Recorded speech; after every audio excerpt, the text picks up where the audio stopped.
दिनांक 21 मार्च ते 4 एप्रिल 2022 या कालावधीत साजरा केला जातो।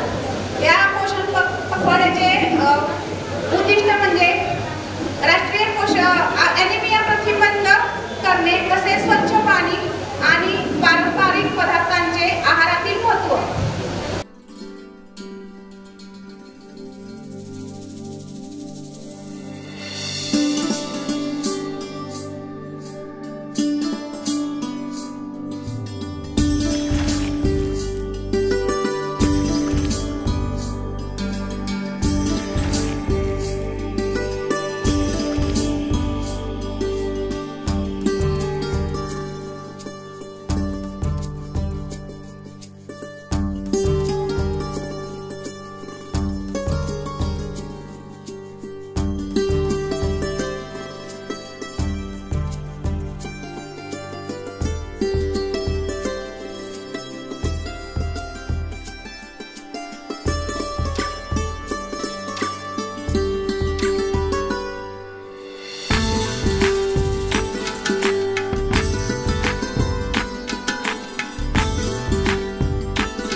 त्याचप्रमाणे अनेक महिलांसाठी विविध योजनांची माहिती आज या ठिकाणी आपण देणार आहोत। त्यासाठी आपल्याला बँक ऑफ बडोदाचे निलेश पवार आज या ठिकाणी उपस्थित झालेले आहेत। तसेच सुकन्या योजनेची जी आपण खाती काढलेली आहेत त्या खात्यांचं पुस्तक वाटप आज आपण या ठिकाणी करणार आहोत। त्यासाठी ती माहिती देण्यासाठी पोस्टाचे सर आज या ठिकाणी उपस्थित आहेत। तसेच या कार्यक्रमासाठी आपण व्हिडिओला आमंत्रित केलेलं आहे, तेही थोड्याच वेळात या ठिकाणी उपस्थित राहतील।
वैशाली यादव मॅडम, या गावातील सर्व सन्माननीय ग्रामपंचायत सदस्य, सन्माननीय सर्व ज्येष्ठ दिव्यांग बांधव, तसेच सर्व महिला भगिनी.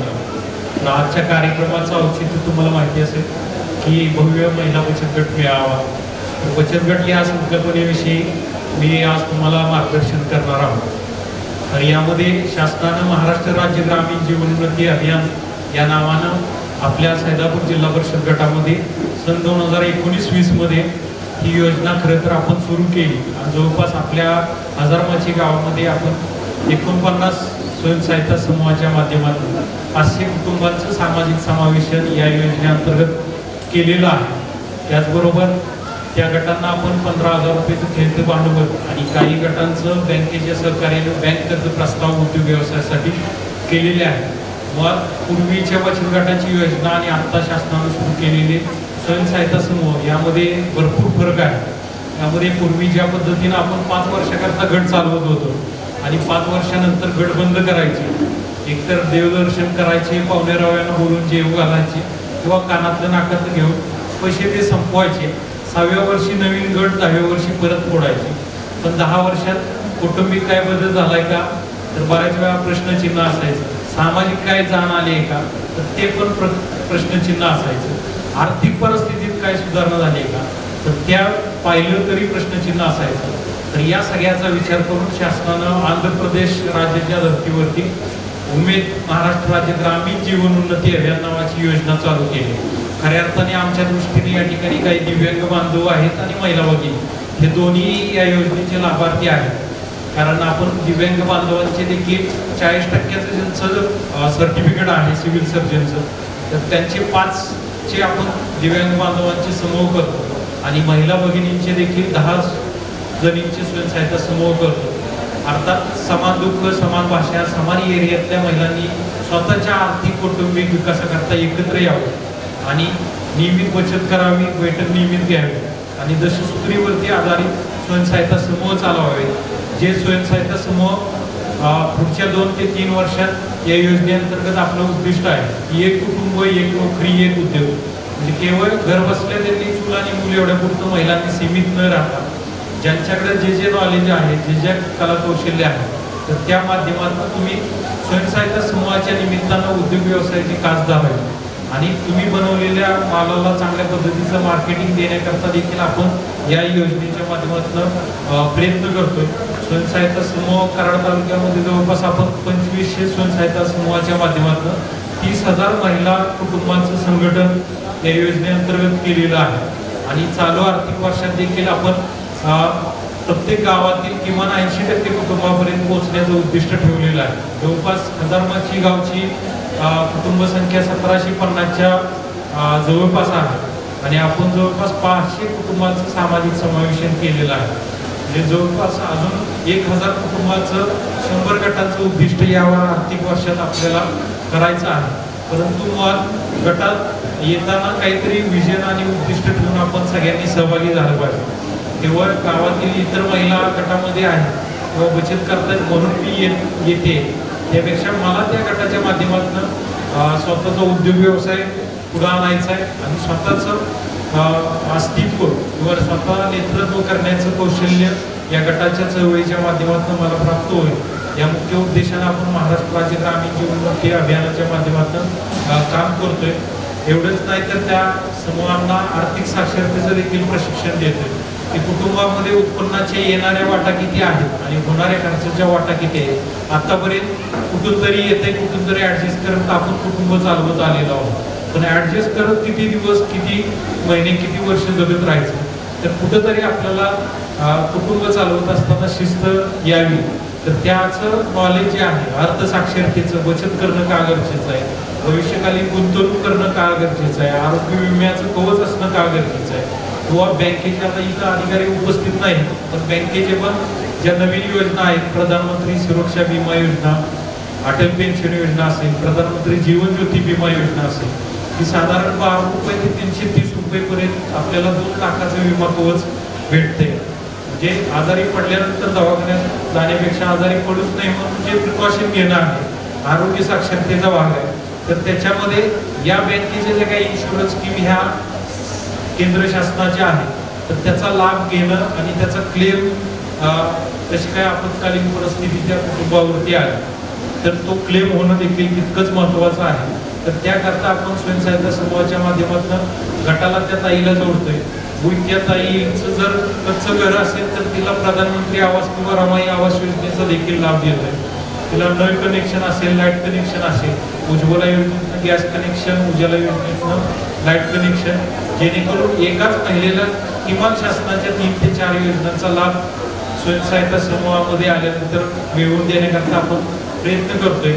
ज्या महिला उमेदच्या गटामध्ये आहेत त्यांच्या मुलामुलींच्या करता सुद्धा आपण दीनदयाल उपाध्याय ग्रामीण कौशल्य विकास नावाची योजना याच योजनेअंतर्गत उपयोजना म्हणून सुरू केलेली आहे.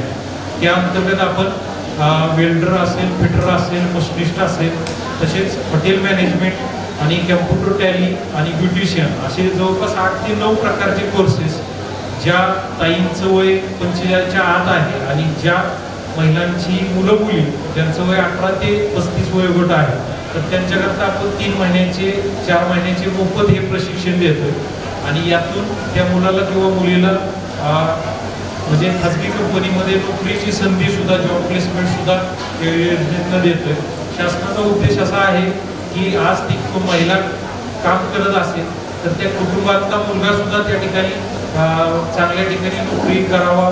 भले खाजगी कंपनी असेल तर किमान 8-10 हजारापर्यंत त्याला नोकरीची संधी मिळावी. त्याकरता कौशल्य विकास आणि जॉब प्लेसमेंट जेणेकरून कुटुंबामध्ये उत्पन्नाचा स्रोत वाढावा याकरता आपण DDU-JKY नावाच्या योजनेतनं काम करतोय. RCT नावाची सुद्धा स्वयंरोजगाराची आपल्या विभागामार्फत योजना आहे. तर त्याचं कालच कॅलेंडर आलेलं आहे. तर त्यामध्ये ग्रामीण भागातील ज्या महिला आहेत आणि विशेषतः 18 ते 35 वयोगटातील मुले आहेत तर त्यांच्याकरता शेळीपालन असेल, ब्युटी पार्लर असेल, कापडी बॅग बनवणे असेल, वेगवेगळ्या फाईल्स शासकीय निमशासकीय विभागात लागणाऱ्या तयार करणं असेल, इमिटेशन ज्वेलरी आहे, 2 व्हीलर रिपेअरिंग असेल, CCTV कॅमेरा आहे, सेलफोन रिपेअरिंग आहे, दुग्ध व्यवसाय, गांडूळ निर्मिती प्रशिक्षण आहे, तसेच फोटोग्राफी, व्हिडिओग्राफी असेल आणि basic dress designing, travel and tourist management अशी जवळपास 21 प्रकारचे कोर्सेस साधारण 10 ते 30 दिवसाच्या कालावधीचे आहेत.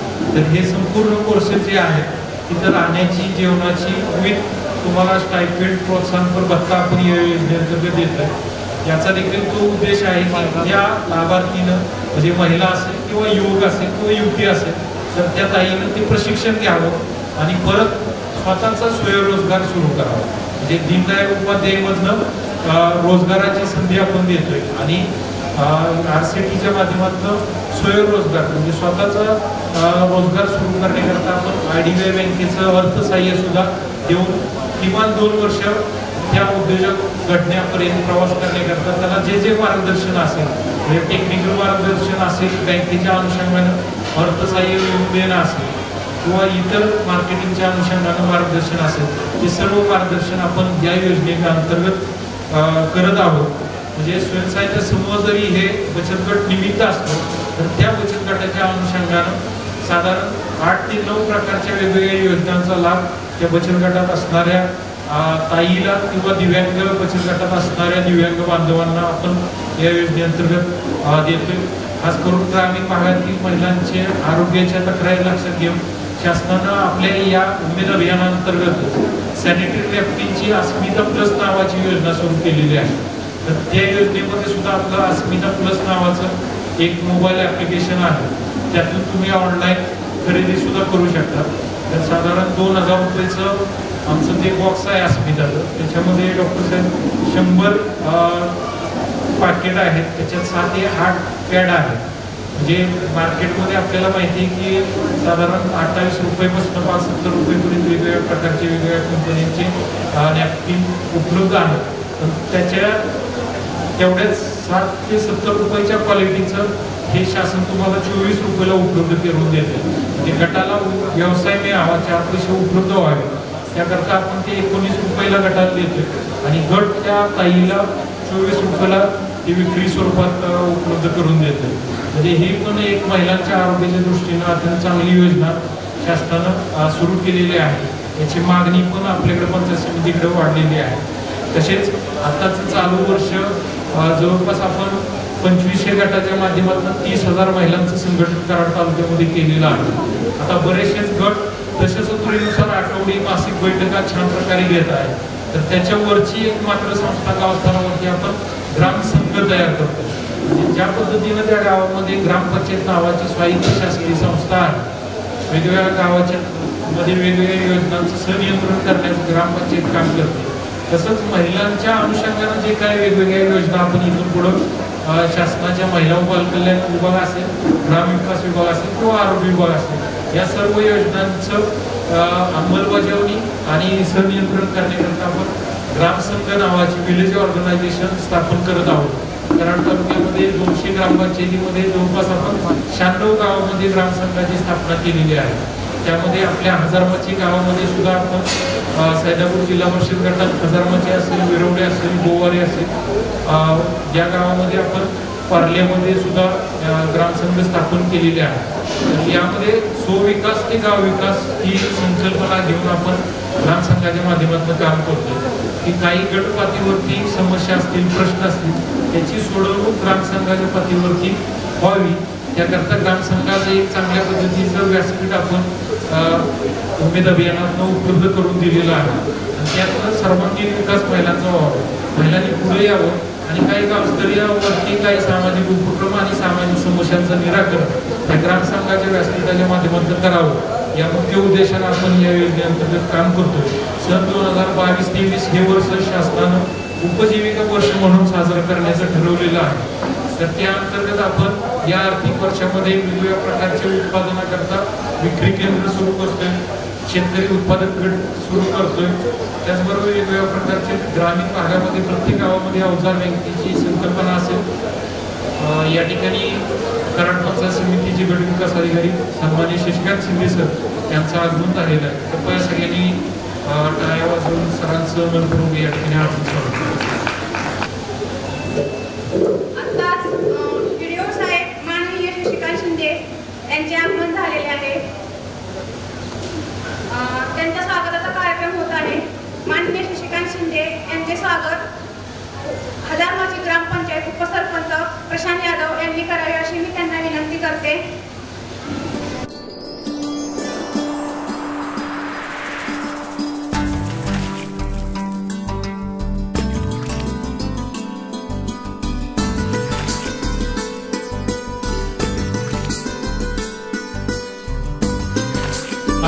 इन्फ्रास्ट्रक्चर पायाभूत सुविधा करता उपलब्ध करून देणार आहे, जेणेकरून त्यांनी फूड लायसन असेल, उद्योगदार असेल आणि त्याची मशिनरी सुरुवातीला सुरू करण्याकरता जी लागणार आहे तर ती या अंतर्गत आपण उपलब्ध करून देणार आहे. काही गावामध्ये अवजार बँकेला सुद्धा आपण सुरू करतोय, जेणेकरून ग्रामीण भागामध्ये बऱ्यापैकी शेती संलग्न उद्योग व्यवसाय सुरू आहे. तर त्यामध्ये शेतकऱ्यांना जी लागणारी वेगवेगळ्या प्रकारची अवजारे आहेत तर ती अवजारे गाव स्तरावरती भाडे तत्वावरती उपलब्ध करून देण्याकरता ग्रामसंघाच्या पुढाकारातून आपण ही संकल्पना राबवतो, जेणेकरून त्या ग्रामसंघाला पण 2 पैसे त्यातून उत्पन्न सुरू होईल. तसंच वेगवेगळ्या प्रकारचे उत्पादन गाव स्तरावरती काम करणाऱ्या काही गटाच्या माध्यमातून करत आहेत. तर त्यांना पॅकेजिंग, ब्रँडिंग आणि लेबलिंगचं सुद्धा या आर्थिक वर्षामध्ये वेगवेगळ्या प्रकारचे प्रशिक्षण सत्र आपण आयोजित करणार आहोत. तसेच वन डिस्ट्रिक्ट वन प्रोडक्ट नावाची संकल्पना कृषी विभागाच्या मार्गदर्शनाखाली शासनानं सुरू केलेली आहे. आपल्या जिल्ह्याचं गूळ हे सेंद्रिय उत्पादन शासनानं ठरवलेलं आहे. गूळ आणि गुळापासून बनवलेले वेगवेगळ्या उपउत्पादनं असतील तर त्याच्याकरता शासनानं प्रधानमंत्री कृषी खाद्य उन्नयन योजना आहे. तर त्या अंतर्गत 35% सबसिडी 10 लाखापर्यंत आपण या योजनेअंतर्गत देतोय. तसंच जे स्वयंसहायता समूह अन्न प्रक्रियेशी रिलेटेड उद्योग व्यवसाय करत असतील तर त्यांना आपण प्रत्येक एक महिला असेल तर तिला 40,000 रुपये आणि 10 महिला त्या गटातील काम तो व्यवसाय करत असतील तर त्यांना 4 लाखाचं बीज भांडवल या PFME नावाच्या योजनेत आपण उपलब्ध करून देतोय. तसेच वेगवेगळे प्रेक्षणीय व पर्यटन स्थळे आहेत तर त्या ठिकाणी सुद्धा आपण उपजीविका वर्षानिमित्त विक्री केंद्र सुरू करून देतोय. तसेच काही कराडमध्ये DMartशी सुद्धा आपलं बोलणं चालू आहे. जे बचत गट उत्पादन करतात त्यांचं चांगल्या पद्धतीचं पॅकेजिंगचं ट्रेनिंग घेऊन DMart असेल किंवा रईत बाजार आहे, अर्बन बाजार आहे तर त्या ठिकाणी त्याचं उत्पादन जे गटाचं बनवलेलं आहे तर कॉर्पोरेट मॉलमध्ये विक्रीसाठी ठेवण्याचं सुद्धा नियोजन आपण करतोय.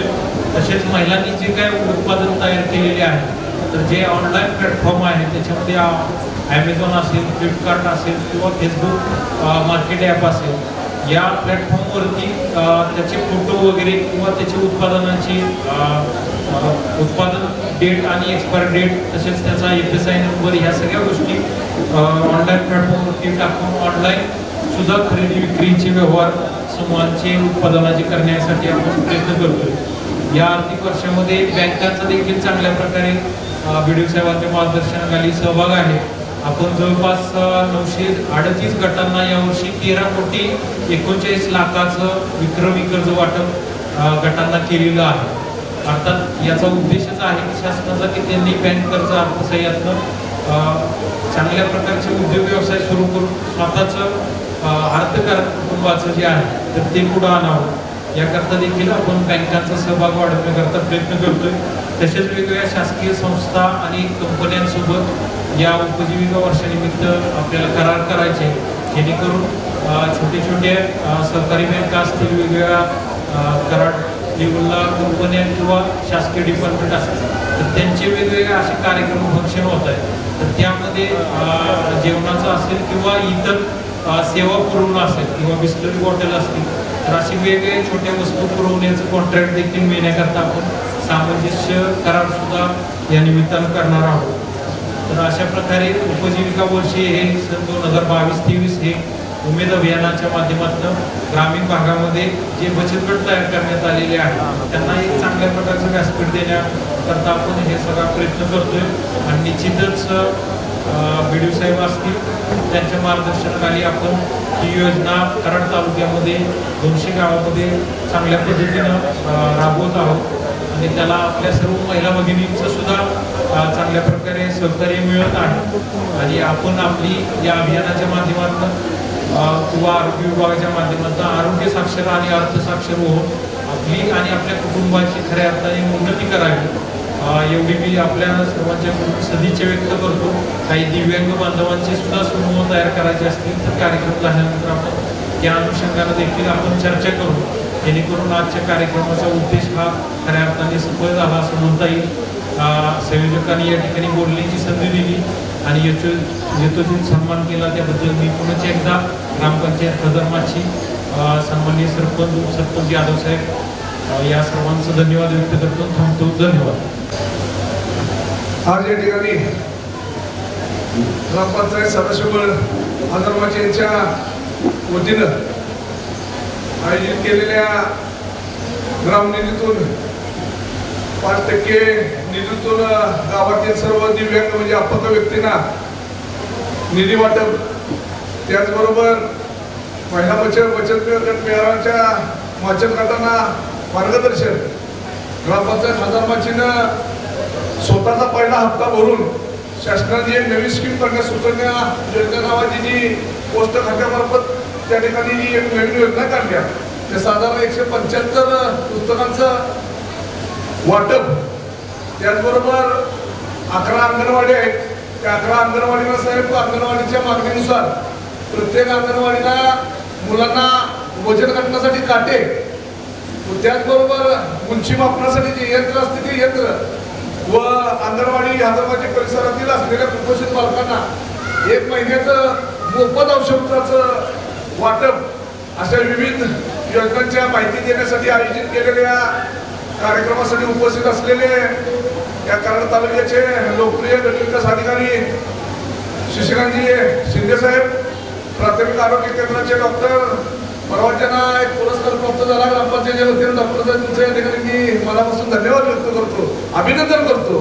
ते डॉक्टर संजय कुंभार, सुनीता थोरात ज्यांनी या सुकन्या योजनेसाठी सातत्याने ग्रामपंचायतीला पाठपुरावा केला आणि पोस्टाच्या ज्या नाविन्यपूर्ण योजना ते समजावून सांगण्यासाठी त्या ठिकाणी प्रयत्न केला. ते पोस्टाचे प्रमुख राजेसाहेब, व्यासपीठावर उपस्थित असलेल्या ग्रामपंचायतीच्या प्रथम नागरिक विद्याताई गव्हाणे, अंगणवाडीचे प्रमुख शेळके मॅडम, समोर उपस्थित असलेल्या हदरमाची ग्रामपंचायतीचे सर्व कार्यतत्पर ग्रामपंचायत सदस्य आणि समोर बसलेल्या माझ्या सर्व बचत गटातील महिला भगिनी, सुकन्या कन्याच्या सर्व माता, माझे दिव्यांग बांधव, अतिशय भावनाशील असा हा कार्यक्रम साहेब या ठिकाणी आतापर्यंत चांगल्या पद्धतीने कार्यक्रम सुरू होत आहे, सुरू केलेला आहे. आतापर्यंत याच्या मागच्या पाठीमागे लोकांनी साहेब ग्रामपंचायतीच्या निधीच्या माध्यमातून अनेक वस्तू घेण्याचं त्या ठिकाणी नियोजन केलं. कुणी त्या ठिकाणी बल्ब वाटले, कुणी पंखे वाटले, कुणी वेगवेगळ्या पद्धतीच्या वस्तू वाटपाचा कार्यक्रम घेतला. परंतु चांगल्या प्रमाणाचा वसूल झाल्यामुळं आपण साधारण 4,000 रुपये डायरेक्ट त्या विवेकाच्या खात्यावर आपण त्या ठिकाणी जमा करतोय, जेणेकरून त्या 4,000 रोख देण्याच्या माध्यमातून अतिशय कुटुंबातील मूलभूत गरज त्या ठिकाणी त्या कुटुंबातील अपंगाला त्या ठिकाणी दूर होऊ शकते. त्या अनुषंगाने या गोष्टीचं वाटप या ठिकाणी करण्यात आलेलं आहे. ग्रामपंचायतीच्या माध्यमातून एक महत्वाचा कार्यक्रम साहेब त्या ठिकाणी कोरोनाच्या काळामध्ये अतिशय चांगल्या पद्धतीने स्वतःची जीवाची पर्वा न करता या परिसरामध्ये हे परिसरातील डॉक्टर्स असतील, सर्व मेडिकलचे दुकानदार असतील, माझ्या अंगणवाडी भगिनी असतील, सर्व आशा सेविका असतील, या सर्वांनी मिळून या गावातील पेशंटना अतिशय या कोरोनाच्या काळात मोठ्या प्रमाणात त्या ठिकाणी मदत केली. ज्या वेळेला साहेब या ग्रामपंचायतीनं 15 तारखेमध्ये ॲम्ब्युलन्सची खरेदी केली आणि त्या ॲम्ब्युलन्सचं लोकार्पण सोहळा या महाराष्ट्र विधान परिषद सभापती रामराजे नाईक निंबाळकर असतील, या जिल्ह्याचे पालकमंत्री आदरणीय बाळासाहेब पाटील असतील, खासदार श्रीनिवास पाटील असतील, यांच्या शुभ हस्ते त्या ठिकाणी लोकार्पणाचा सोहळा आयोजित केला होता. आणि त्या कार्यक्रमातून जे अंगणवाडी सेविकांना, आशा सेविकांना एक कोरोना योद्धा म्हणून त्या ठिकाणी शिल्डचं वाटप ठेवण्यात आलेलं होतं. परंतु प्रातिनिधिक स्वरूपात आम्ही त्या ठिकाणी एका अंगणवाडी भगिनीला, आशा सेविकाला शिल्डचं वाटप केलं होतं. आणि ते शिल्ड तशाच त्या ठिकाणी राहिले होते. आमच्या मनात सुद्धा त्या ठिकाणी खंत व्यक्त होती, कधी एकदा अंगणवाडीच्या सेविकांना या शिल्डचं वाटप करतोय, अशा सेविकांना या शिल्डचं वाटप करतोय आणि त्या ठिकाणी त्यांच्या खऱ्या कामाचं कौतुक करतोय. तो दिवस आज या ठिकाणी उजेडलेला आहे. आज या ठिकाणी त्या शिल्डचं वाटप सुद्धा आम्ही त्या ठिकाणी करतोय. आपण या कार्यक्रमासाठी आमच्या छोटीशा विनंतीला मान देऊन आपण त्या ठिकाणी उपस्थित राहिला. मी आपल्या सर्वांचं मनपूर्वक या ठिकाणी स्वागत करतो. उपस्थित सर्व गावातील सर्व अपंग व्यक्ती असतील, महिला भगिनी असतील, त्यांचं मनापासून स्वागत करतो. प्रथमतः अतिशय मार्च एंडिंगच्या लगबगीमध्ये असताना सुद्धा या गाधारमाची ग्रामपंचायतीवर प्रेम असणारे विनू साहेब या ठिकाणी उपस्थित राहिले. विनू साहेबांनी मला विचारले, मला अर्ध्या तासात तुम्ही सोडणार असाल तर मी या ठिकाणी त्या ठिकाणी येणार आहे आणि मी लगेच जाणार आहे. प्रथमतः मी विनू साहेबांना या ठिकाणी विनंती करतो की एक छोटेखानी त्या ठिकाणी मार्गदर्शन करा आणि मार्गदर्शन करताना जाता वेळेच्या सगळ्या गोष्टी त्या ठिकाणी वाटप करूया आणि त्या ठिकाणी परत तुम्ही त्या ठिकाणी गेलास तर त्याबद्दल हरकत नाही. आम्ही पुढचा कार्यक्रम आम्ही त्या ठिकाणी चालू ठेवू. मी परत एकदा मनपूर्वक सर्वांचं स्वागत करतो. व्हिडिओ साहेबांना विनंती करतो की आमचं 2 मिनिटं मार्गदर्शनवर भाषण या ठिकाणी व्यक्त करा. आज आपल्या ग्रामपंचायतीच्या मार्फत महिला बचत गट मार्गदर्शन मेळावा, विविध वस्तूंचे वाटपचा कार्यक्रम घेतलेला आहे. या कार्यक्रमासाठी उपस्थित या ग्रामपंचायतीचे सरपंच, उपसरपंच कदम साहेब, माझे सहकारी वैद्यकीय अधिकारी तोरण मॅडम, तसेच उपस्थित सर्व बंधू भगिनी. तुमचा जास्त वेळ घेणार नाही आहे, कारण आपल्या बचत गटाच्या संदर्भात आताच निलेशनं माहिती आपल्या सर्वांना व्यवस्थितरित्या दिलेली आहे. फक्त पाठीमागं माझा आवाज येतोय का? आवाज येतोय पाठीमागच्या येत नाही असं वाटतंय मला आवाज, कारण सगळ्यांची चर्चा चालू आहे, बोलणे चालू आहे.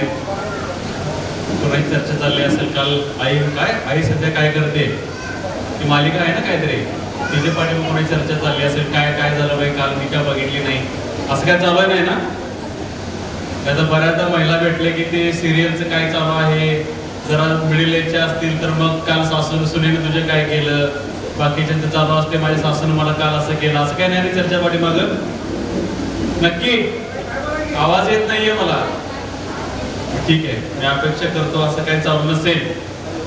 तर विषय अत्यंत चांगल्या पद्धतीचा आहे. जनरली महिला बचत गटांच्याकडे बघण्याचा जो दृष्टिकोन आहे तो थोडासा उदासीन आहे, कारण जनरली बघायचं झालं तर महिला बचत गट फक्त स्थापन केले जातात, त्यांच्यामधून जे काही थोडाफार फंड्स येतात ते आपापसात वाटले जातात आणि मग पुढच्या वेळी याचा नंबर, त्याच्या पुढच्या वेळी तिने पैसे घ्यायचे, त्याच्या पुढच्या वेळी तिने पैसे घ्यायचं, त्याच्यापेक्षा पुढं काय आपण जात नाहीये. तर मग ह्याच्या पुढे जाण्यासाठी काय करावं लागेल? तर आपल्याला आपला बचत गटामार्फत ठरवावं लागेल की बाबा काय नियोजन नेमकं आपल्याला करायचं आहे. कारण उद्योग करायचं झाले उद्योग करायचे झाले तर हजारो उद्योग आहेत, हजारो प्रकारचे उद्योग आहेत, हजारो प्रकारच्या योजना आहेत. मार्गदर्शन करण्यासाठी एक प्लॅटफॉर्म निर्माण केलेला आहे. आपल्या स्तरावर प्रत्येक काही गावांच्या साठी अधिकारी आहेत, त्याच्यावरती जिल्हा स्तरावर अधिकारी आहेत, तालुका स्तरावर अधिकारी आहेत. ही सर्व असताना सुद्धा आपल्या महिला का सक्षम होत नाही? सक्षम तुम्ही आहातच, कारण प्रत्येक पैशाचा हिशोब जर घरात व्यवस्थितरित्या कोण ठेवत असेल तर ती महिलाच असते किंवा आई असते. आलेले पैसे किती आहेत, जाणारे पैसे किती आहेत, हे सर्वांचं नियोजन तुम्ही करत असतात. मग तुम्ही उद्योगधंद्याच्याकडे का आपण मागं करतोय? बऱ्याच महिला आहेत ज्यांचे चांगल्या पद्धतीचे उद्योग आहेत, पण ग्रामीण भागामध्ये बघायचं झालं तर चांगल्या पद्धतीचे उद्योग खूप क्वचित आपल्याला महिलांनी निर्माण केलेले दिसून येत असतं. तर आपल्याला याकडे सर्वांना लक्ष द्यावं लागेल. दुसरी बाब आहे की आर्थिक साक्षरता. आर्थिक साक्षरता हा शब्द, दोन शब्द जरी असतील ना, याच्यामध्ये खूप मोठा अर्थ आहे. त्याच्यामध्ये आपल्या घरामध्ये येणारा जो रुपया आहे, या रुपयाचं कसं नियोजित करतोय आपण, हे खूप महत्वाचं आहे.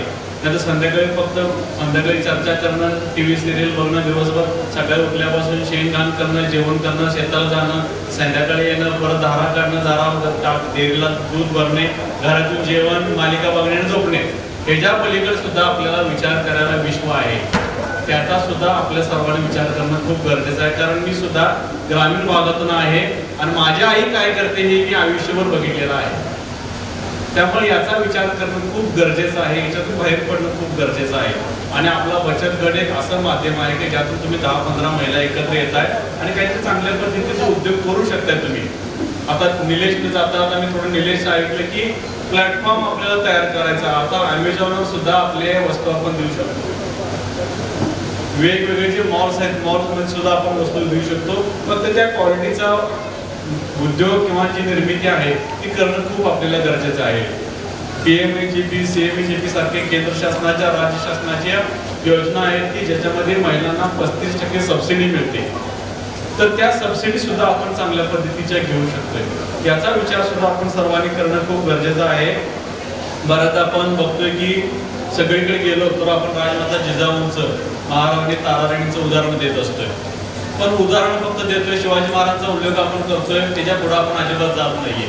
आपल्या सर्वांना माहिती असेल, शिवाजी महाराजांच्या निधनानंतर संभाजी महाराज गादीवर आले. संभाजी महाराजांना फक्त 9 वर्ष राज्य करण्याची संधी मिळाली.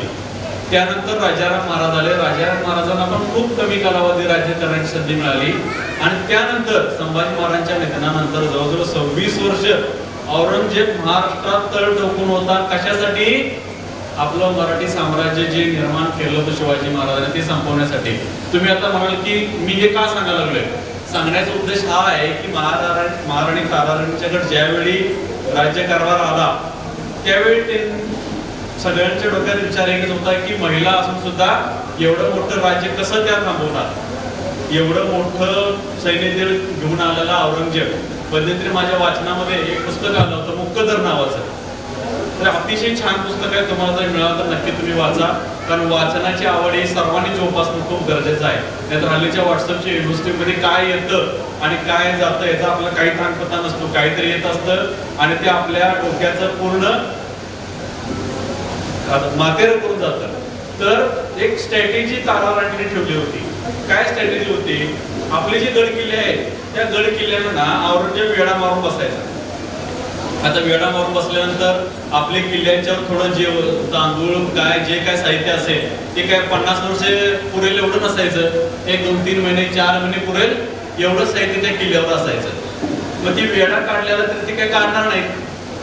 मग ह्याला औरंगजेबाचं जे सैन्य होतं त्याला ह्या डोंगर दऱ्यातून जाण्याचा, आपल्याकडं होणाऱ्या पावसाचा, ह्या रस्त्यांचा अजिबात सवय नव्हती. ते बरेच कंटाळलेले असायचे सैनिक आणि 3-3, 4-4 महिने आपले किल्ला त्यांना लढवावं लागायचं. आपले लोक लढायचे आणि ते खाली वेढा मारून बसलेले असायचे. मग अशा वेळी काय, मग ती लोक काय करायची? औरंगजेबाला माहिती नसताना त्याचा जो सेनापती असेल ना तो मराठ्यांशी तह करायचा की बाबा आम्ही तुमचा किल्ला विकत घेतो. आणि औरंगजेबाच्या पाठीमागे ती मराठ्यांना पैसे द्यायचे. आपण ते पैसे घ्यायचो आणि किल्ला त्यांना सोडायचो. आणि मग ती जिंकलं म्हणून काय करायचं? औरंगजेबाला सांगायचे आपण किल्ला जिंकला आणि तिथनं उठायचे आणि पुढचा किल्ला जिंकण्यासाठी ती निघून जायचे. मग मराठे परत काय करायचे? पाठीमागून यायचं आणि तो परत किल्ला ताब्यात घ्यायचा. ही जी स्ट्रॅटेजी होती, ही स्ट्रॅटेजी कोणाची होती? महाराणी ताराराणीची होती. याचा फायदा असा व्हायचा, त्या सैनिक वेळा मारून बसायचे, त्यांचे हाल होणार ते व्हायचे, आपल्याला पैसे मिळायचे आणि परत आपण तो किल्ला ताब्यात घ्यायचं. तर म्हणजे एक महिला आपलं एवढं राज्य मोठं टिकवून ठेवणं त्यावेळी 300-400 वर्षापूर्वी किती कठीण असेल, त्यांनी ते टिकवलं. राजमाता जिजाऊने ज्यावेळी स्वराज्याचा विचार करण्याची आपली कॅपॅसिटी सुद्धा नव्हती, त्यावेळी त्यांनी विचार केला की आपलं स्वराज्य निर्माण करायचं, ते निर्माण केलं. आणि असं एवढी परंपरा आपल्याला असताना सुद्धा आपण या बाबींच्याकडे विचार का करत नाही? मग आम्ही येणार, भाषणं देणार, निलेश किंवा सगळी यंत्रणा आम्ही फक्त सांगणार महिलांना सक्षम झालं पाहिजे, तुम्ही विचार केला पाहिजे, ह्याच्या पुढे जाऊन विचार करावा लागेल. बऱ्याचदा मी महिला बचत गटाचे कार्यक्रम, निलेश म्हणजे आमचे जे BM आहेत, वेगवेगळे कार्यक्रमाचं नियोजन होत असतं, मी बऱ्याचदा टाळतो महिलांच्या कार्यक्रमाला जायचं. का टाळतोय? जे माझं कारण हे आहे की जाऊन आम्ही सांगतो, भाषण देतो, सगळं सांगतो, पण महिला काय करतात? येतात, ऐकतात, निघून जातात, त्याच्या पुढे अजिबात काही करत नाही. आणि इफेक्ट आहे आज सुद्धा तुम्ही सगळं सांगाल, आमच्या यमो मॅडम आहेत, यमो सर आहेत, सरपंच आहेत, उपसरपंच आहेत, सगळी यंत्रणा आहे, सगळे तुम्हाला सांगतील, वस्तू देतील, सगळं होईल. पण त्याच्या पुढे जाऊन महिला बचत गट म्हणून तुम्ही किती काय करता हे कुठंतरी मला असं वाटतंय की काही फरक पडेल का? एका गावातून एक तरी महिला बचत गट पुढे यावं आणि त्यांनी चांगल्या पद्धतीचं काम करावं असं मला वाटतं. कारण महिला बचत गटाच्या मध्ये काम करून मोहम्मद युनूस यांना नोबेल प्राइज मिळालेला आहे. म्हणजे एवढं आपण जे समजतो तर हे खूप मोठं काम आहे. आणि मला अपेक्षा आहे की जे सांगणारे अधिकारी आहेत किंवा सर्व यंत्रणा आहे यांना सुद्धा हुरूप येईल आपल्यासोबत काम करण्यासाठी. असं काहीतरी काम आपल्याकडून होईल जेणेकरून जे बाब आहे की बाबा दुर्लक्षित याच्याकडे चांगल्या पद्धतीने लक्ष दिलं जाईल. आता वजन काटा वगैरे इतर बाबी सुद्धा दिले जाणार आहेत. येणारा मुलं जे आहेत आपल्या देशाचं येणारं भविष्य आहे ते सुद्धा सदृढ असणं खूप गरजेचं आहे. कारण चांगल्या सदृढ शरीरामध्ये चांगलं मन असतं असं म्हणलं जातं आणि मन चांगलं असेल तर चांगले विचार येत असतात आणि चांगले विचार आले तरच आपल्याकडून चांगल्या बाबी घडत असतात. याचा सर्वांनी विचार करा. आणि ही जी यंत्रणा आहे आणि तुम्ही जर मी परत तेच रिपीट करतोय की तुम्ही जर त्यातून काही काम केलं नाही तर या यंत्रणेला परत हुरूप येणार नाही आणि मग वेगवेगळे कार्यक्रम होणार आहेत. मला नाही वाटत की कार्यक्रम करण्यासाठी किंवा भाषण देण्यासाठी कोण येईल. तर माझी विनंती आहे की चांगल्या पद्धतीने तुम्ही नियोजन करा, कामं करा. कोणत्याही पद्धतीची मदत लागली तर पंचायत समिती आहे, ग्रामपंचायत आहे, आम्ही तुमच्या सोबत आहोत एवढं तुम्ही सांगेन. आणि मी ग्रामपंचायत हजारमाची सर्व यंत्रणांचे आभार व्यक्त करतो की त्यांनी इथं मला बोलवलं, बोलण्याची संधी दिली. बरोबर आपल्या सर्वांची मी दिलगिरी व्यक्त करतो. काही कारणामुळे मला जावं लागेल पण ही पुनश्च अपेक्षा व्यक्त करतो की आपण फक्त जिजाऊंचा वारसा न सांगता त्यांनी जे स्वप्न बघितलं होतं ते स्वप्न पूर्ण करण्यासाठी आपण सगळे प्रयत्न करूया आणि येणारा महाराष्ट्र पण चांगल्या पद्धतीने घडवू एवढीच मी अपेक्षा व्यक्त करतो आणि मी थांबतो. धन्यवाद. आता या ठिकाणी मी सर्व ग्रामपंचायत सदस्यांना विनंती करतो की आपण आता लाभार्थ्यांना त्याचा लाभाचं वाटप करायचं आहे.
या भव्य महिला बचत गट मार्गदर्शक सोहळ्यामध्ये मला आमंत्रित केल्याबद्दल माननीय सरपंच, उपसरपंच तसेच मंचावर उपस्थित असणारे सर्व प्रमुख पाहुणे यांचा मी सर्वप्रथम आभार व्यक्त करतो.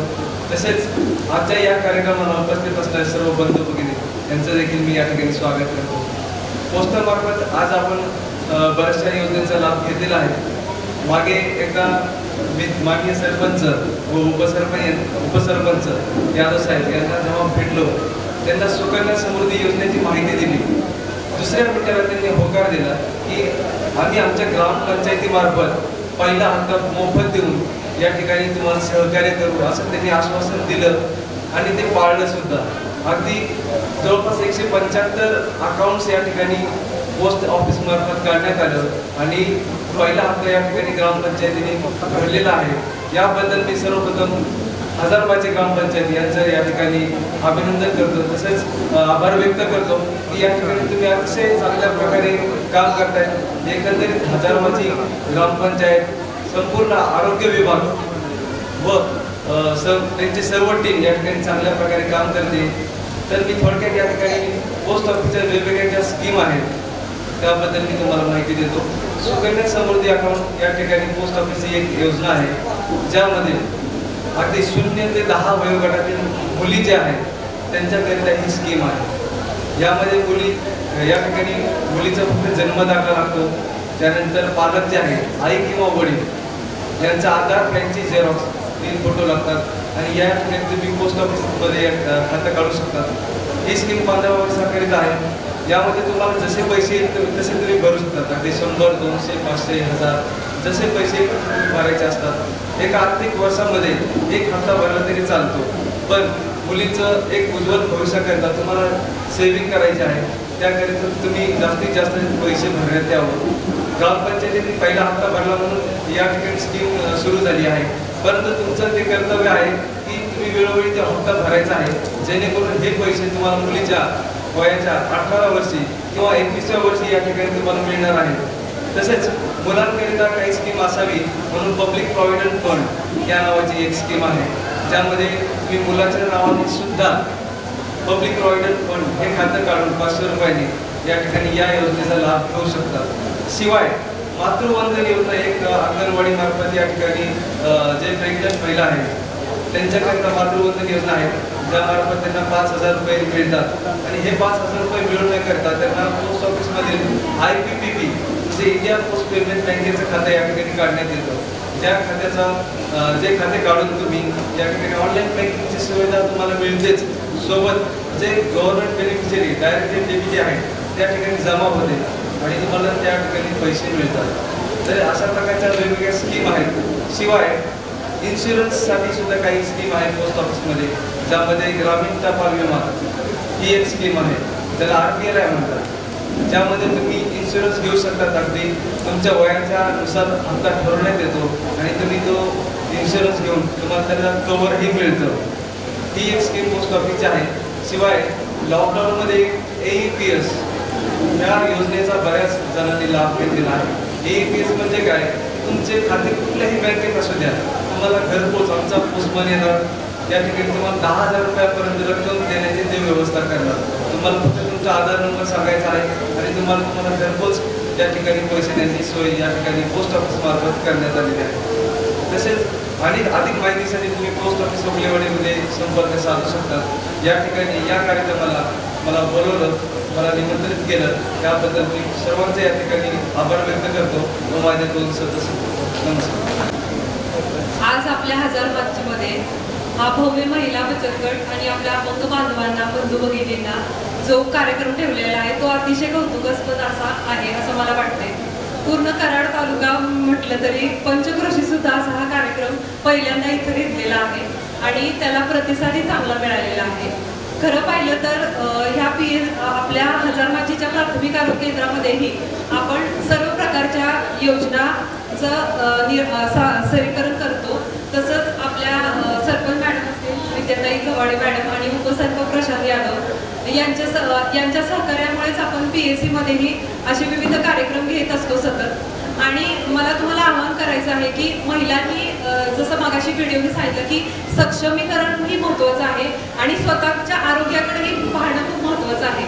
जसं आपलं हिमोग्लोबिन चेक करणं म्हणा किंवा जे असंसर्गिक आजार असतात त्याच्याकडे दुर्लक्ष करून चालणार नाही. आणि आपल्या प्राथमिक आरोग्य केंद्रामध्ये ह्या सर्व तपासण्या निःशुल्क आहेत. तरी मी सर्वांना आवाहन करेन की दररोजच्या ओपीडीमध्ये आपल्या दवाखान्यामध्ये प्रत्येक महिलेने आणि तसं बघितलं तर सर्वच माझ्या दृष्टीनं सेम आहेत. सर्वांनी हिमोग्लोबिन तपासणी करावी, कॅल्शियम तपासणी करावी, निर्व्यसनी राहावे आणि जेणेकरून आपल्याला हिमोग्लोबिन आपल्या शरीरामध्ये किती आहे हे जरी समजलं तरी आपल्याला जे इतर आजार आहेत आणि आता कोविडमुळे आपल्याला 2 वर्ष महामारीनं बरंच ग्रासलेलं होतं पण त्यातूनही आपण मात करून बाहेर पडलेलो आहोत. आणि आता ह्या अवघडीच्या काळामधून जे आपण सुखरूप बाहेर पडलेलो आहे तरी आपण स्वतःच्या आरोग्याकडे, व्यायाम, सकस आहाराकडे लक्ष देणं गरजेचं झालेलं आहे. तरी मी तुम्हाला सर्वांना सांगेन की आपल्या दवाखान्यामध्ये मोफत प्रसूती सेवा आहे, मोफत कुटुंब कल्याण शस्त्रक्रिया केल्या जातात, पुरुष नसबंदी शस्त्रक्रिया सुद्धा सध्या वेगाने चालू आहेत. तरी तुम्हाला काही शंका असतील तरी तुम्ही कधीही दवाखान्यामध्ये येऊन तुमच्या शंकांचं निरसन करू शकता. आणि तसेच असंसर्गिक आजार आता रक्तदाब म्हणा, मधुमेह, कॅन्सर सारखे आजार आपल्या संसारात ते वाढत आहेत. ते त्याच्याकडे दुर्लक्ष करून चालणार नाही. तर का हे असंसर्गिक आजार सूक्ष्म प्रमाणात शरीरामध्ये चालू असतात आणि आपण कधीही तपासणी न केल्यामुळे आपल्याला ते कधीच लक्षात येत नाही. तरी मी तुम्हाला आवाहन करेन की आपल्याकडे थायरॉइड, कॅन्सर सारख्या तपासण्या, शुगर आणि रक्तदाब सारख्या तपासण्या मोफत उपलब्ध आहेत.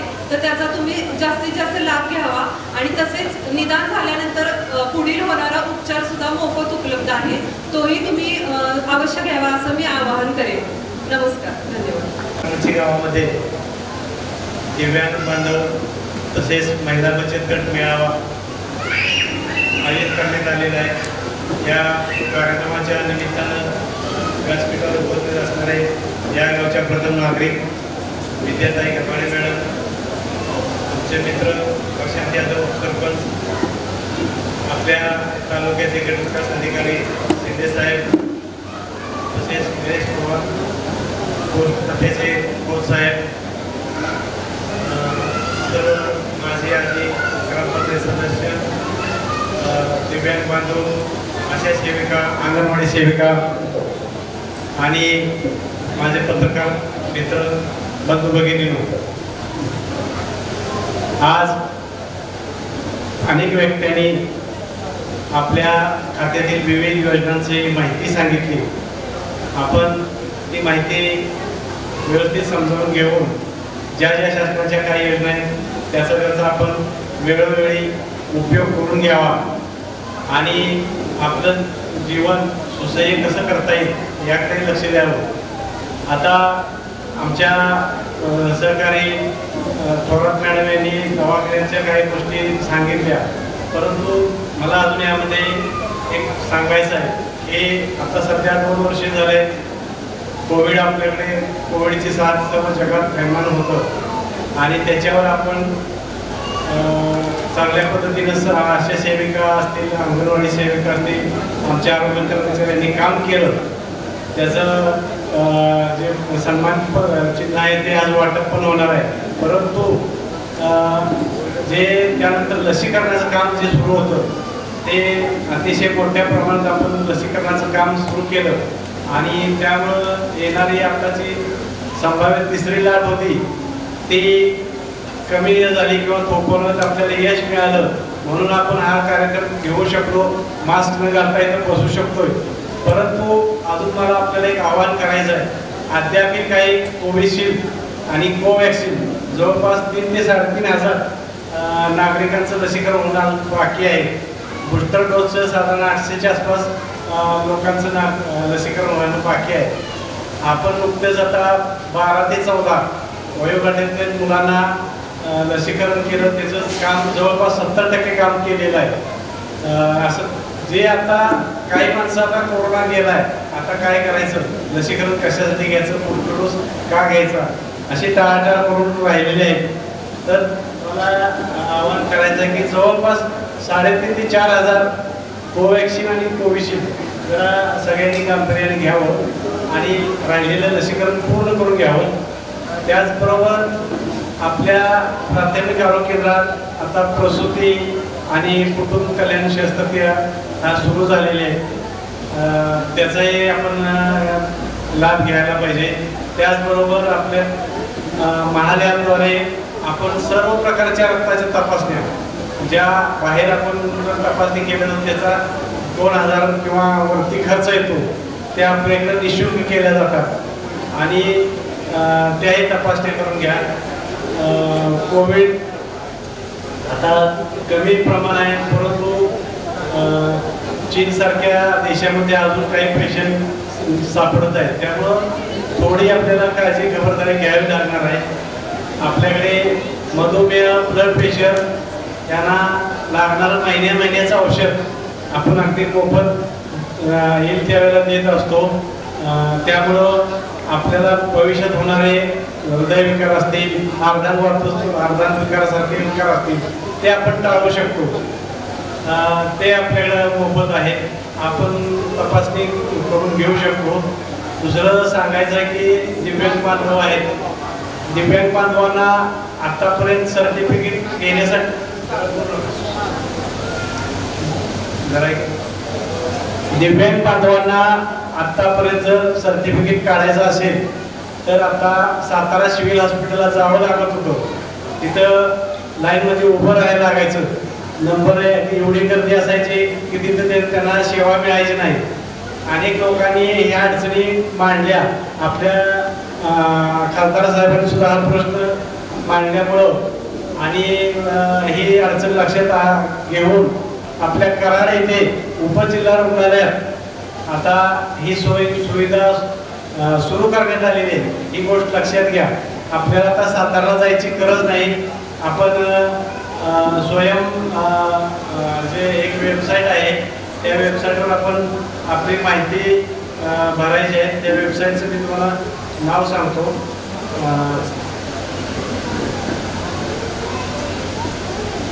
अपंगाने लिहून घ्या, अपंगाच्या पालकांनी लिहून घ्या, गरजेचं आहे आपल्याला.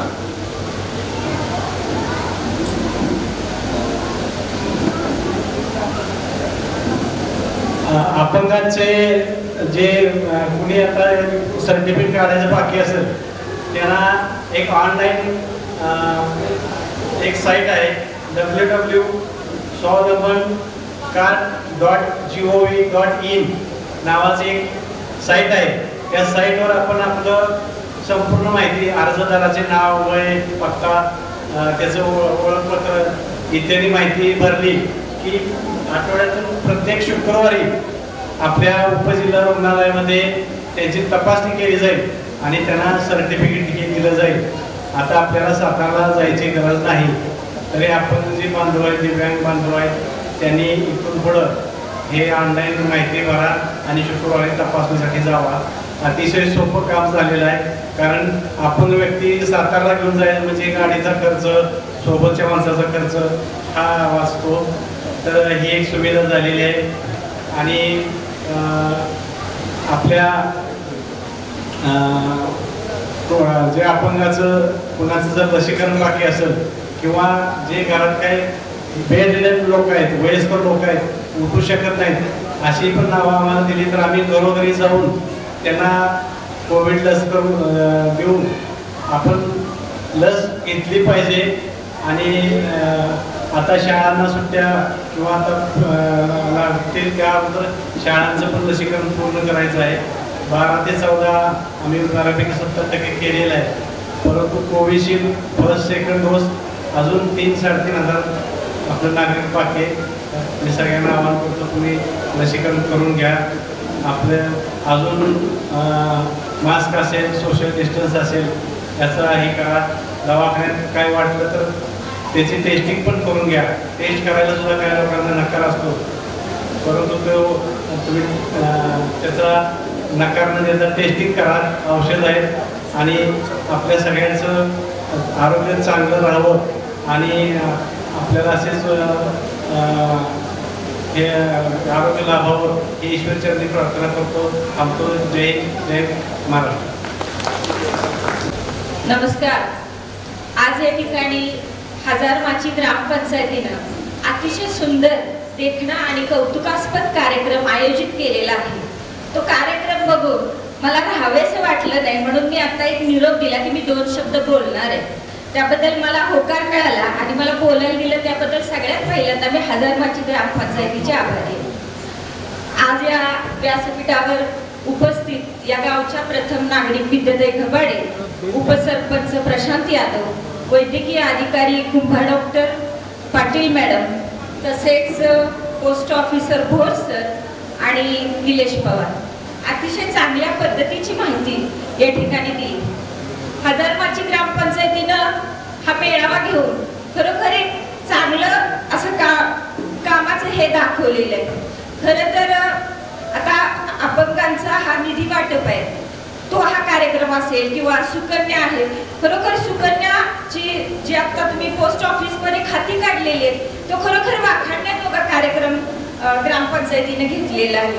बहुतांश लोकांना फक्त माहिती होती, पण असं पुढं होऊन बऱ्याच कुटुंबात सुकन्याची खाती काढली जात नव्हती. पण ग्रामपंचायतीच्या पुढाकारानं 1 हप्ता मोफत भरणार आहे हे कळल्यावर जवळजवळ मला वाटतं की ती 250 खाती उघडली गेली. हेही एक चांगलं काम आहे. तसेच हजारमाची ग्रामपंचायतीने अतिशय चांगली कामं केलेली आहेत.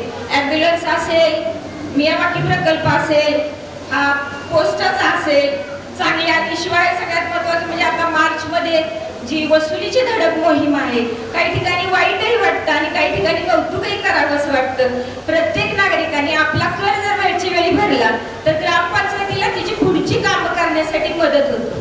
प्रशांत यादव, तुम्हाला नेहमी एका दगडात 2 पक्षी मारायची सवय आहे, त्यावर तुम्ही अगदी चांगला हा कार्यक्रम घेतलेला आहे. मी इथं आले एवढ्यासाठी की माझी ग्रामपंचायतीला एक विनंती आहे. आज हजारमाची ग्रामपंचायतीचं नाव तालुकाभर होते, चांगले उपक्रम राबवले जात आहेत, त्याबद्दल संपूर्ण ग्रामपंचायतीच्या सदस्य आणि स्टाफचं मी कौतुक करते. आणि मी विनंती करते की आज हजारमाची ग्रामपंचायतीमध्ये अशी काही लोक, निपुत्रिक लोक आहेत, मग ती महिला असो वा पुरुष असो, तर का नाही तुम्ही निपुत्रिक लोकांना दत्तक घेत? काय 5, 25, 50 लोक असू शकतील, ठीक आहे. तरुण आहेत तोपर्यंत ते स्वतः कष्ट करून वगैरे काम करून पोट भरू शकतील. पण जर का त्यांना वार्धक्य आलं, वय झालं, तर त्यांच्या पोटाचा, त्यांच्या उदरनिर्वाहाचा एक गंभीर प्रश्न आहे. नातेवाईक वगैरे असतील पण भरोसा नाही की ते कितपत त्यांना चांगलं सांभाळतील. तर अतिशय चांगल्या काम करणाऱ्या ग्रामपंचायतीला मी परत एकदा संपूर्ण हजारमाचीकडून रिक्वेस्ट करते की अशा निपुत्रिक लोकांना तुम्ही दत्तक घ्यावं. त्यांचा खर्च, दवाखान्याचा खर्च असेल किंवा इतर जे काही खर्च आहे तो करून काहीतरी ग्रामपंचायतीचं वेगळेपण दाखवावं. फार काही बोलत नाही, अजून कार्यक्रम खूप आहे, पण चांगलं काम केल्याबद्दल अगदी ह्या ग्रामपंचायतीचं कौतुक करावं असं वाटलं, म्हणून मी या ठिकाणी आले आणि बोलले.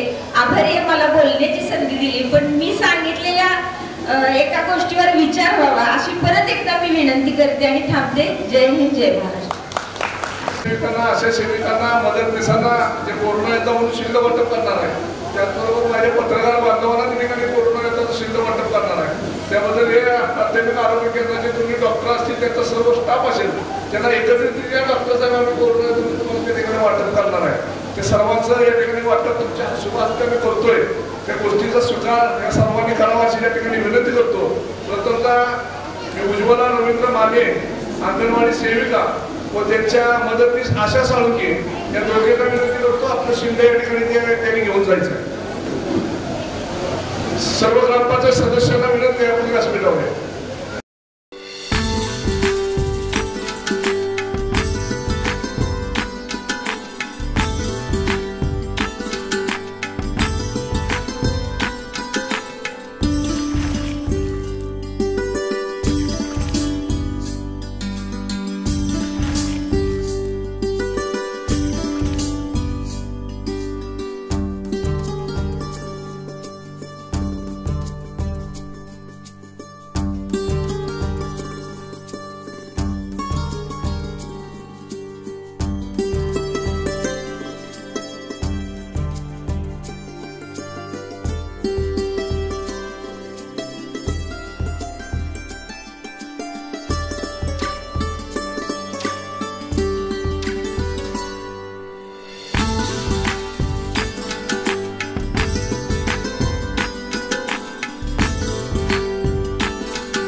लाभार्थी व महिला बचत गट मेळावा आपण आज आयोजित केला होता। यासाठी या सर्व महिला बचत गटाच्या अध्यक्ष सचिव तसेच बचत गटातील सर्व महिला तसेच दिव्यांग लाभार्थी या ठिकाणी उपस्थित राहिले। तरी दिव्यांग लाभार्थी ज्या व्यक्तींची सातारा जिल्हा मध्यवर्ती शाखा ओगलेवाडी या ठिकाणी ज्यांची अकाउंट आहे अशा व्यक्तींची मी नाव वाचतो।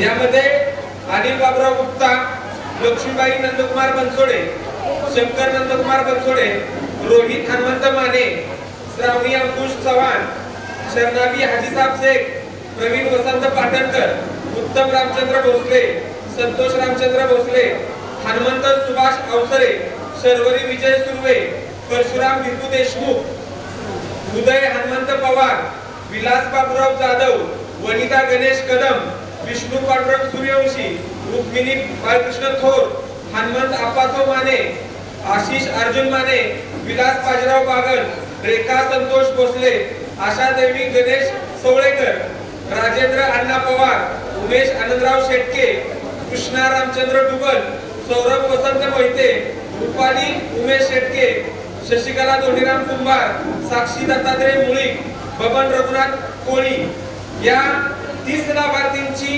रक्कम सातारा जिल्हा मध्यवर्ती सहकारी बँकेत 1 किंवा 3 तारखेला तुम्हाला मिळेल। याचा एका चेक मध्ये सगळ्यांच्या खात्यात तिथं जमा होणार आहे।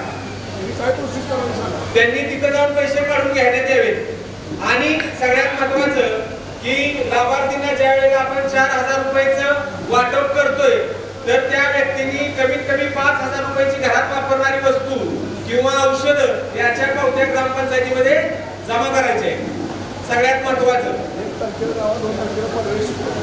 बँक ऑफ बडोदा मध्ये आहेत त्या व्यक्ती अशा आहेत श्रीरंग विष्णू निकम, आनंद हनुमंत माने, गणेश शिवाजी सवळेकर, बाळकृष्ण सदाशिव महाजन, श्रीकांत लक्ष्मण भोसले, अलिफ इसाक सिकलगार, सुभाष वसंत पिसाळ, सुभाष साहेबराव खाडे, खुदरुद्दीन जान मोहम्मद सुधा, अनुराधा उदय पवार, मेहरून नूर मोहम्मद पठाण, दीपक जगन्नाथ जाधव, संकल्प विलास थोरवे या व्यक्तींचे प्रत्येकी 4000 रुपये बँक ऑफ बडोदा या खात्यामध्ये जमा होतील। आणि ज्यांचे अकाउंट या बँके व्यतिरिक्त आहेत अशा व्यक्तींना चेक वाटप आता केलं जाईल। प्रत्येकाने चेकचं स्वरूप समजून घ्या आणि सुकन्या योजनेचं पुस्तक त्या ठिकाणी ताब्यात घ्या। आपापलं नाव त्या ठिकाणी नोंदवा, त्याची सुरुवात चेक द्यायची व्यवस्था केलेली असेल। तो हजारवाची ग्रामपंचायतीचा रहिवासी असावा। त्याचबरोबर त्याचं सातारा सिव्हिल सर्जनचं 40% वरचं मेडिकल सर्टिफिकेट असावं। अशी कागदपत्र आपण या ठिकाणी सादर केला, त्यांची सुद्धा चेक आपल्याला या ठिकाणी देण्यात येणार आहे। त्याचबरोबर आता नावं पुकारली त्या ठिकाणी नाव नाही मी हजर आहे शुक्राची शक्य आहे का? नमस्कार। आज आमच्या ग्रामपंचायत हजारवाची सदाशिवगड यांनी महिला बचत गट मार्गदर्शन सोहळा तसेच पात्र दिव्यांग लाभ वाटप व शासनाच्या नवीन नवीन योजनांचं मार्गदर्शन कार्यक्रमानिमित्त आपल्या कराडचे गट विकास अधिकारी शशिकांत शिंदे उपस्थित राहिले त्याबद्दल मी त्यांचे आभार मानते। तसेच प्राथमिक आरोग्य केंद्राचे डॉक्टर संजय कुमार यांचे मी आभार मानते। तसेच पोस्ट ऑफिसचे अधिकारी बौद्ध साहेब हे इथं उपस्थित राहिले त्याबद्दल मी त्यांचे आभार मानते। तसेच प्राथमिक आरोग्य केंद्राच्या डॉक्टर मॅडम सौ थोरात यांचे मी इथं आभार मानते। सौ निलेश पाटील यांचे पण मी इथं आभार मानते। पर्यवेक्षिका महिला बचत गटाच्या सौ शेळके मॅडम या इथं उपस्थित राहिल्या त्याबद्दल मी त्यांचे आभार मानते। आपल्या आमच्या ग्रामपंचायतच्या प्रथम नागरिक सरपंच मॅडम सौ विद्याताई डोबाळे या इथं उपस्थित राहिल्याबद्दल मी त्यांचे आभार मानते। ग्रामपंचायत हजारवाचीचे उपसरपंच प्रशांत यादव यांचे मी इथं आभार मानते। तसेच ग्रामपंचायत हजारवाचीचे सदस्य श्री विनोद सुबल, श्री पितांबर गुरव व सदस्य सौ निर्मला जिरगे, सौ मनीषा जांभळे, सौ जयश्री पवार या इथं या कार्यक्रमास उपस्थित राहिल्याबद्दल मी त्यांचे आभार मानते। तसेच सर्व दिव्यांग बांधव, महिला बचत गटाच्या सर्व महिला व आशा सेविका, अंगणवाडी सेविका व येथील ग्रामस्थ आमच्या कार्यक्रमास उपस्थित राहिल्याबद्दल मी त्यांचं मनापासून आभार मानते व धन्यवाद देते. जय हिंद, जय महाराष्ट्र. KMS न्यूज, स्पंदन मरांचे, नाते आपुलकीचे.